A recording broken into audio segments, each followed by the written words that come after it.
একজন ক্লায়েন্ট যখন আমার কাছে আসে যে আমি পাসপোর্ট করবো, তখন পাসপোর্ট করতে যদি ৬,০০০ টাকা লাগে, তখন উনি বলে আরো ২,০০০ টাকা এক্সট্রা লাগবে। এটা সে প্রতিনিধি করে ২,০০০ টাকা এক্সট্রা কেন লাগবে? আমাদের পাসপোর্ট অফিসে টাকা দিতে হয়। পাসপোর্ট অফিসের টাকাটা কোন অফিসার কাছে দিতে হয়? এক অফিসার, এক অফিসার। এখন প্রমাণ হচ্ছে আমরা ওনার কাছ থেকে ফোনটা বের করে ওনাদের দুজন নাম্বার পাওয়া গেছে, এবং ওনাদের সাথে কথা বলছে, এখানে যথেষ্ট প্রমাণ আছে, টাকা পয়সা লেনদেনের প্রমাণ আছে, ডাচ বাংলা ব্যাংকে লেনদেন করছে, বিকাশে লেনদেন করছে।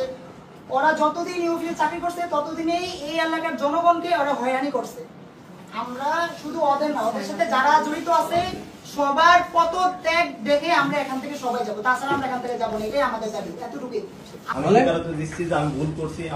আপনি ঘুষ খান এবং ঘুষ খাই এবং আপনি ঘুষখোর।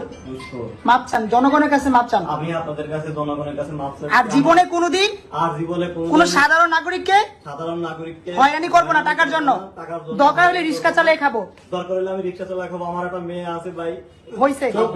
এবার আপনার সাথে কে কে জড়িত? আপনি বলেন, আপনি কোনোদিন